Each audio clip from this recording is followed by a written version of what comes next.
Salut, comment ça va? Alors, comme beaucoup, j'ai regardé le couronnement. Désolé si je bois, c'est que de l'eau. Et si je fais du bruit. Comme beaucoup, j'ai regardé le couronnement, donc c'était vraiment...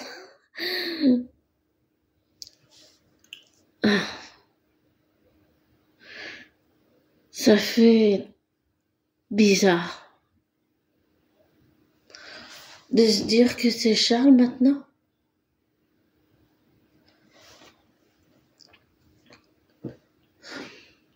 Ça fait vraiment bizarre, même étrange.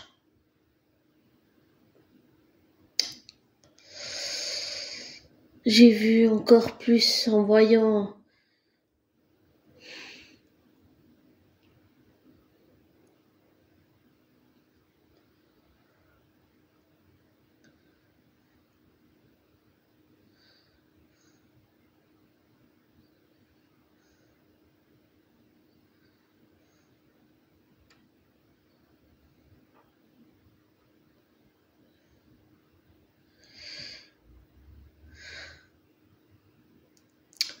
comment dire ça, sans froisser personne. Ou alors, j'allais dire des expatriés anglais qui vivent en Suisse. J'ai vu la fracture qu'il y a. Le fait que Harry soit relégué au 3e rang. J'ai pensé à Harry. Et puis je sais pas pourquoi j'ai pensé de nouveau à Tom Hiddleston. Je pense qu'il a, vu que c'est un aristocrate, il a dû sûrement rencontrer, j'imagine, la famille royale plusieurs fois. Et peut-être qu'il... Et... Comment dire ça? Désolé pour le bruit. Et... Je pense... J'ai pensé à Harry, je sais pas. Et puis j'ai pensé, même si je suis pas vraiment pour Charles, sur le plan émotionnel, j'ai pensé à Charles III parce que pour un père, ça doit quand même faire quelque chose. De voir ses enfants se disputer, être violents entre eux, dire des mots durs l'un à l'autre, ça doit vraiment faire mal. Émotionnellement, sur le plan affectif, je pense que Charles doit souffrir vraiment beaucoup sur le plan émotionnel de voir William et Harry se déchirer comme ça. Et je sais pas pourquoi ça me fait penser à ma relation avec ma sœur jumelle. On se dispute, mais on s'aime beaucoup, ma sœur et moi. Je pense que pour William et Harry, ils s'aiment beaucoup, mais même si là, ils se déchirent. Et ça confirme pour moi l'intuition que j'avais depuis déjà le début de tout là, depuis que ça a commencé, qu'il faut vraiment faire une psychothérapie familiale parce que c'est vraiment le seul moyen pour défaire tous ces nœuds, vraiment. Et je pense qu'une psychothérapie familiale pour le clan Windsor, c'est ce qu'il y a de mieux. Parce que ça permet déjà de parler à bâton rompu. Et puis ça permet de dire les choses telles qu'elles sont. Quand on se fait pas entendre en privé, autant les faire avec un psychologue ou une psychothérapeute. Je pense que ça permet, pour vivre l'expérience avec ma psy, qui est une super psy, je peux dire par expérience que ça permet de défaire les nœuds on voit les choses plus claires. Le psy ou la psychothérapeute ou psychothérapeute, homme ou femme, je veux dire, quand il te reçoit ou elle te reçoit dans son cabinet, en fait, c'est des professionnels de santé qui nous posent, je dirais, pour le vivre personnellement et intimement dans la vraie vie, comment on va dire, ils te poussent à la réflexion, mais ils vont pas t'imposer des choses. C'est toi qui fais la route dans ta tête. Et des fois, ça mène à autre chose, et puis autre chose, et puis autre chose. Et je pense que ce que j'avais dit dans l'audio il y a pas longtemps, que Harry avait vraiment besoin de dire les choses, de se décharger. Et je comprends que ça lui fait du bien. Et pour moi, je m'en fiche pas d'Harry. Pour moi, c'est toujours Harry du clan Windsor. Pour moi, Harry, ce sera toujours Harry de la famille royale, quoi. Ce sera toujours Harry. Et pour moi,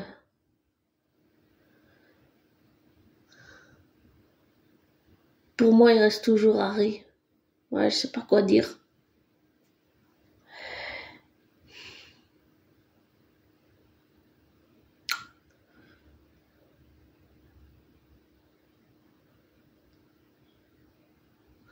Et je pense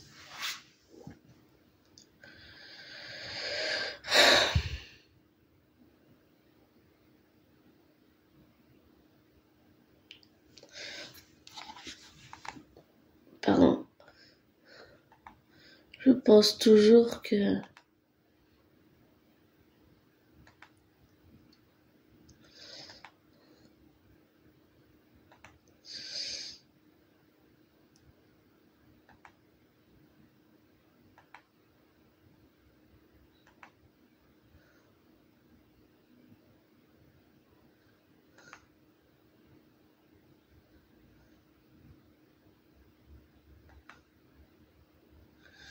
je sais pas comment expliquer, mais je pense. Pour moi, Harry, il fait toujours partie de la famille royale. Et je m'en fiche pas de lui. Et peut-être qu'Harry ressemble beaucoup plus à Diana que William maintenant que dans le passé. Et ce que j'en comprends de tous les documentaires que j'ai vus, que je vais revoir parce que j'ai raté le début, je pense que Meghan, elle fait les choses et c'est tac tac dans un certain ordre, elle fait ça à l'américaine. Et c'est mal perçu par la famille royale. Ça se comprend aussi. Mais c'est comme s'il y avait deux mondes qui ne se connaissent pas, qui se comprennent pas. Et ouais, Meghan fait les choses à l'américaine et ça plaît pas du tout à la famille royale. Et je pense que William, quand il lui a dit fais attention, réfléchis, et que ça n'a pas plu à Harry qui ne s'est pas senti soutenu et tout,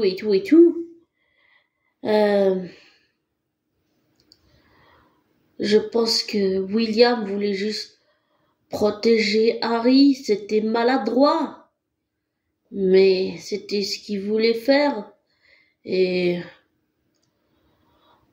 le ressenti que j'ai, c'est que tout ça, c'est des malentendus, voilà, c'est des malentendus qui sont pas réglés, il y a beaucoup de non-dits. Maintenant, la famille royale prend même pas le temps de répondre à ce que peut dire Harry. Et Et je comprends, mais même si j'aime beaucoup euh, Catherine et William, je comprends, j'allais dire, et je comprends beaucoup William, mais je comprends aussi beaucoup Harry. Et je pense que tout, on en revient toujours à ça sur le plan émotionnel. Harry a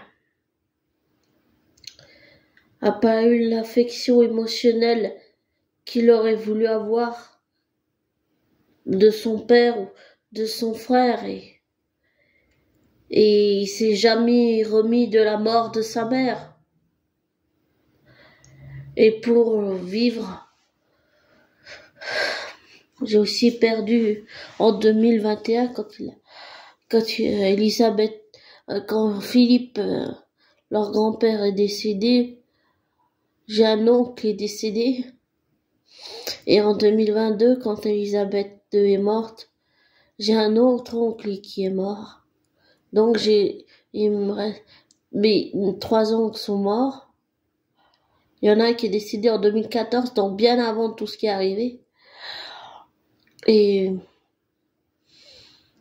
je comprends William, et je comprends, comme j'ai dit, aussi beaucoup Harry, et je ressens exactement ce qu'il ressent.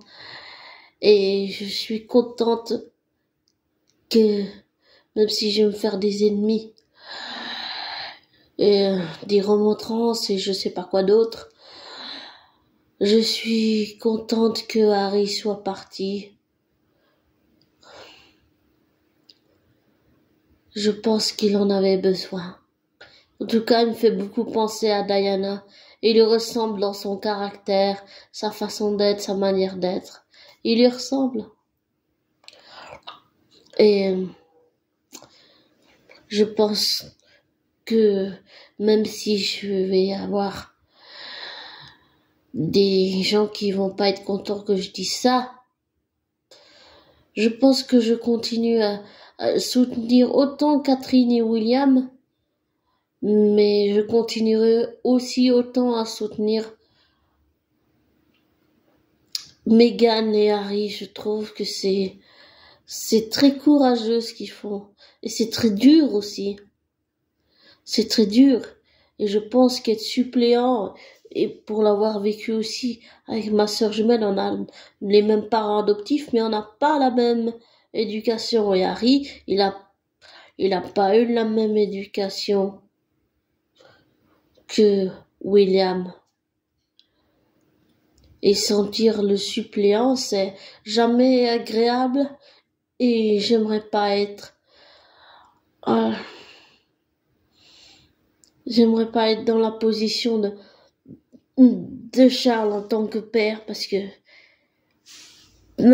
ça fait mal, ça fait souffrir, c'est souffrant, c'est tellement souffrant, tous ces protocoles, tous ces trucs.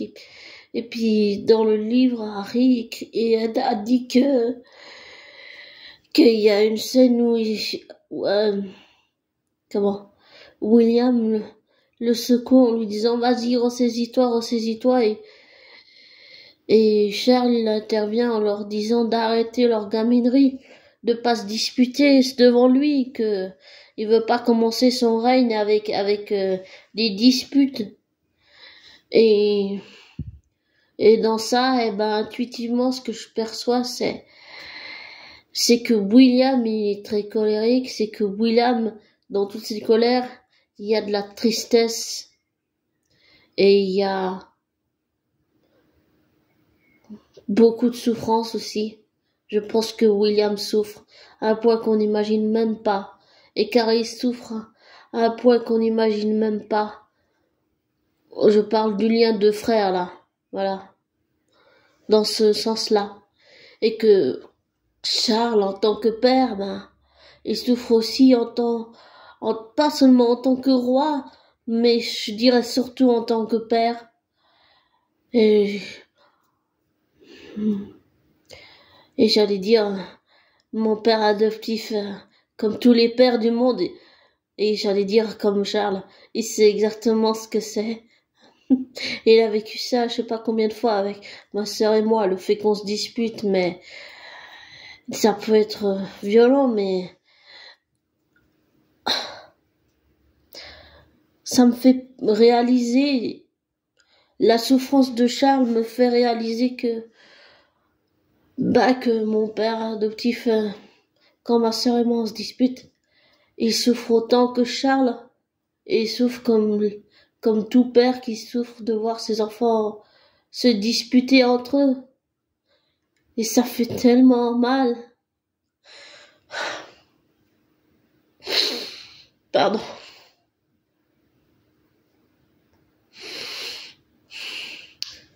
Et je suis pas très comment ça s'appelle? Pour Charles, j'allais dire pour William, mais je suis pas très, là-dessus révélateur intéressant. Je suis pas très pour Charles, mais je pensais pas qu'en me mettant juste quelques minutes à sa place, ça me ferait cet effet.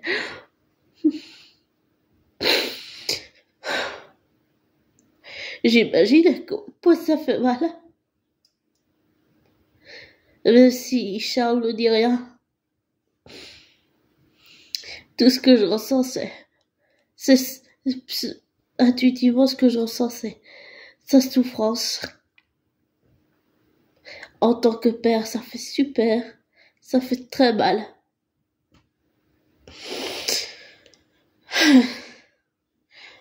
Et aussi peut-être parce que j'ai parlé de mon père adoptif, peut-être aussi.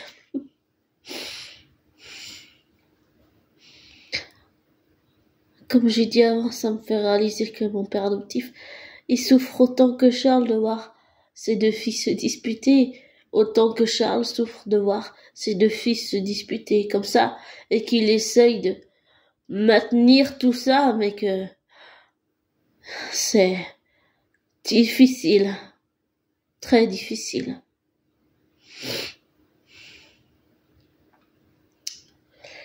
Et j'ai comme l'impression que Charles a très envie de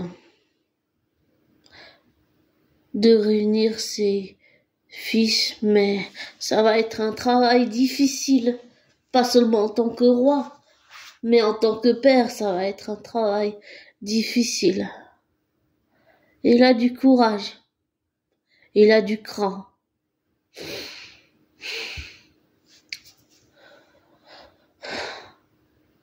Je souhaite bien du courage.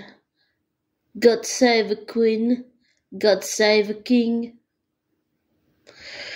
Je vous souhaite bien du courage, Votre Majesté Charles III.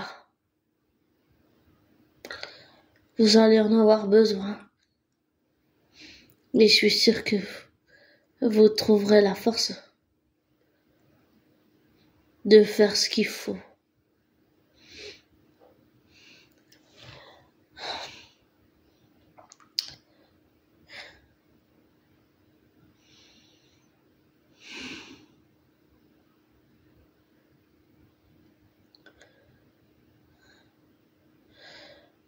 Et je dirais encore une dernière chose.